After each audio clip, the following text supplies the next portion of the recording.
So one of the questions I've often had over 3 decades of clinical practice, but particularly at the moment, because a lot of people are feeling quite stressed. And, this is November 2021, there's a lot going on in the world. We don't want to mention the V word and the P word, but that's what's happening. And it's very important that you learn yourself how to manage your own adrenal activity, your own nervous system, that you get plenty of sleep, that you get plenty of activity.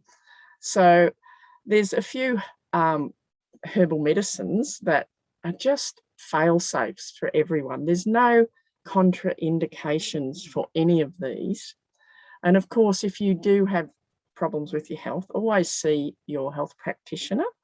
And unless you have an idiopathic reaction, meaning of unknown origin to any of these plants, they're ones I've been using for 30 years for people. So I'd just like you to know a few of these plants so that you can actually make up some and have it at home for yourself a couple of times a day. And it can greatly help with your sleep and how you're feeling about life and feeling a bit more relaxed in these times. So the first of these is actually one of the herbs that we have in the masterclass. I'll put the link to the masterclass here. And that's Fennel Funiculum.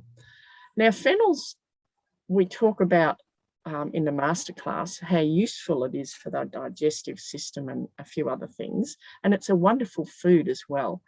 The seeds from the fennel is what's used medicinally, and it needs to be the wild fennel. And we go through that in the masterclass a lot. But if you have got some fennel seeds, it can be a wonderful remedy to help relax the digestive system. Because when we're under stress, we tend to tighten our whole body, not just our muscles externally, but our muscles that are in our muscular action that's in our digestive system, especially our bowels, the peristaltic action. And some people can either get quite constipated or get diarrhea when they're stressed. But fennel's also a wonderful warming, calming remedy for the nervous system as well. So I've often included that in mixtures or dried herbs for adults and children who tend to feel the effects of stress, not just emotionally, but also in their digestive system. So, have a look at that in our masterclass. Another herb that I use a lot when there's stress, and this is in our Herbal Medicine Secrets foundation course. You can learn how to grow, make, and use this herb, and that's rosemary, Rosemarinis. Now, it's a wonderful, gentle, relaxing herb, but it also is really helpful for just the keeping the brain circulation a bit better. Now, when people are under stress, they do often notice that their brain function tends to go a bit awry, and they might start to forget things more easily or just feel out of sorts. So I usually put some rosemary in as well. And you can do this with the dried plant if it's a good quality. If you have a look at our Herbal Medicine Secrets photo here that Christopher and I spent a whole day arranging and taking, and we still both take credit for it. I think I did the best, and you think you did the best, didn't you, Christopher? It was a joint. It took us longer than what you would ever think, but the end result is worth it. Yeah. When we got that magic moment. Yes. Well, so you'll see. That's right. And you'll see there's some rosemary in the middle of this photo, right up against the actual checkered cutting board, sort of under and to the left of the secateurs. There's a lovely fresh plant of rosemary with its flowers. So in the rosemary section in the Herbal Medicine Secrets Foundation course, we tell you about how to make that as a fresh plant tincture, but also I tell you how to make it as a really high quality dried plant that you can use at home. So rosemary is the second herb that I often recommend to people. Now, I've got a couple of others that we haven't actually put in our courses just yet, but they're really useful to know and they're easy for you to obtain. Now, in most health food shops or organic shops, you can usually find what's called ashwagandha powder. And it's an Ayurvedic herbal remedy, and it's the root. And I have used this herb for many, many, many years.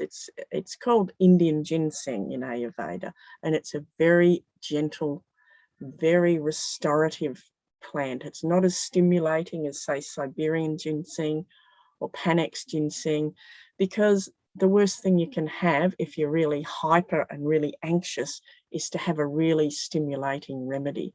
So I find Withania somnifera, or its common name Ashwagandha, fantastic. Now, I will often use it with my patients as a herbal extract or a tincture, but you can buy the powder in a lot of health food shops, an organic ashwagandha powder. And I'm going to put, the measurements of all these herbs in the actual members and students portal, so you know how much to use, because it's a bit different for everyone, okay?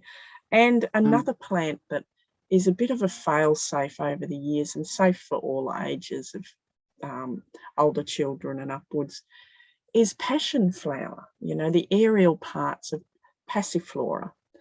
And it's just such a relaxing herb, and you make that as a infusion. So all of these you can make as an infusion. Even the fennel, you would actually simmer the fennel seeds for a little while, then add your other dried plants in, including the powder of the ashwagandha. So I just thought that was a good one, just to let people know. And if you're not already in our foundations course or any of our others, just jump on board, because you'll get a lot more information there. We've spent, gosh, how long did it take us, Christopher, to put these up? Over a year? Yeah, it was 12 months at least. Yeah. A labour of love, but it is something very important to us that we share these remedies with you, so that the knowledge isn't lost and that you can, have much more sovereignty over your health. So, Christopher, is there anything else? Is there one herb that you like to use in stressful situations? Oh, that's a very good question. Probably lemon balm, I think. Oh, yes, that's a lovely herb to an use. infusion of that. Yeah. I actually got a question, Wendy. With the ashwagandha powder, would you be able to use that in cooking? How does that go? Have you had experience of that? Or? I don't tend to use it in cooking. Do you mean similar to if you were using turmeric or something? Turmeric, I know. Yeah. No, I don't. I've never used it like that, and it's not traditionally how it's used. It's usually used as a either a alcohol-based or as part of a tea. Yeah. But I'm not saying you can't use it. I'm just saying how I use it. So I put them all in together with in one tea, and I'll put it all in a thermos and make enough for twice a day. And it really, because I've been traveling and in these interesting times of lots of restrictions and that, I've had to change my plans almost every day, and that can get quite stressful. And so I make sure that, and with lifestyle techniques like exercise, yoga, meditation, just having a bit of fun in that, it just helps a lot, downgrade that stress response. And lemon balm's wonderful because you can grow it. Actually, it's not terribly invasive if you grow it in the garden, but it's great to have in a big pot as well. And you can dry the leaves and flowers and use it like that as well. So that's a great one. Thanks for that. I like to.